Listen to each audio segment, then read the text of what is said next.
Sekarang kita lanjutkan ke bagaimana caranya menghitung besarnya berapa sih nilai indeks kompresi dan nilai CS-nya. Hati-hati ya, harap lebih konsentrasi lagi mendengarkan. Oke. Kalau tadi kita sudah sampai di metode Taylor, maka selanjutnya kita akan menghitung dari ini. Apa yang akan kita lakukan kalau kita sebenarnya sudah mengumpulkan data sebanyak 6 kali. Lalu sebenarnya di dalam proses konsolidasi ada yang namanya proses rebound, adalah pengangkatan beban pada hari terakhir pembebanan di ke-6 harinya. Lalu kalau sudah dibaca, maka yang terjadi adalah kamu akan merekapitulasi dari hasil bacaanmu di setiap akhirnya berapa.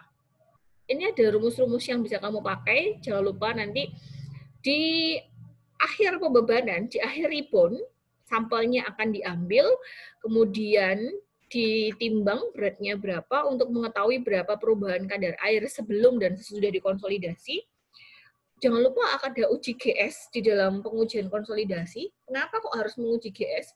Karena untuk menghitung berapa tinggi solid dari tanahnya. Karena kamu di sini punya ada WS, ketinggian dari berat tanahnya, dengan nilai luasan sampelnya, dan nilai GS dan gamma W-nya.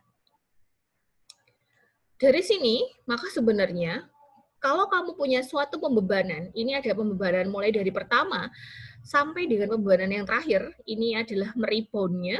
Nah, diangkatlah di sini. Lalu kemudian dia pada saat 0 menit dan sekian macam, yang diambil itu adalah pada saat akhir pembacaan, pada pembacaan ke-24 jamnya. Baru kita akan mencari berapakah perubahan tinggi sampelnya. Perubahan tinggi sampel itu adalah mulai dari perbedaan dari ke 0 menit sampai ke akhir pembacaannya itu berapa. Nanti itu dilihat di tabel masing-masing pembebanan ya.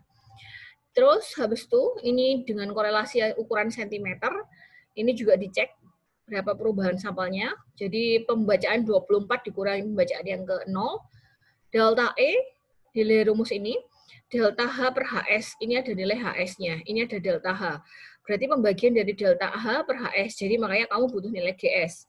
Kalau sudah mendapatkan nilai GS, A-nya sudah ada, maka bisa menghitung berapa besarnya nilai HS-nya. Kalau sudah, maka lanjut ke berapakah nilai E-nya. E itu adalah pengurangan dari E0 dikurangi dengan delta E. E0 itu tadi rumusnya apa sih? E0 itu adalah berapa ketinggian HV dikurangi HS.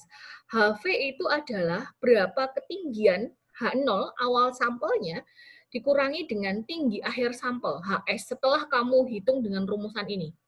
Ya. Lalu kalau sudah kemudian membuat grafik hubungan antara berapa angka pori dengan pressure-nya. Pressure dalam skala logaritmik dan angka porinya mengikuti yang di sini, skala logaritmiknya. Dari grafik ini sebenarnya dilanjutkan untuk menghitung besarnya nilai indeks kompresi dan indeks mengembang. Nah, sebenarnya hal yang harus diketahui lagi itu adalah berapa tegangan overburden yang terjadi. Tegangan overburden ini, Rek, adalah fungsi dari gamma dikali dengan H. Ini adalah kamu harus tahu berapa meter kedalaman tanahnya. Lalu kalau sudah, baru nanti kamu akan menghitung berapakah tegangan overburden-nya. Kalau sudah, maka akan dilanjutkan dengan menghitung si ini. Menghitung bagaimana menghitung nilai CC dan CS-nya. Nah, ada dua cara.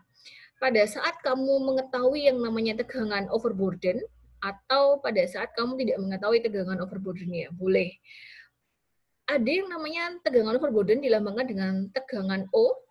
Kalau misalkan tegangan C, ini adalah tegangan prakonsolidasi.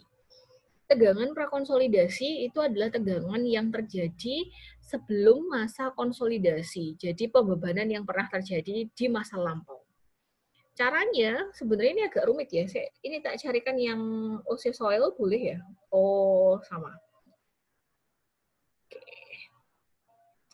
Ini stepnya sih sebenarnya sudah jelas, Rek. Kalau kamu punya grafik lengkung seperti ini, ya lengkungnya beda-beda, langkah pertama sebenarnya mengambil lengkung terpendek atau jari-jari terbesar sih sebenarnya. Kalau saya akan mengambil di titik yang ketiga ini. Ini adalah titik pertama. Oke. Saya stop dulu sebentar.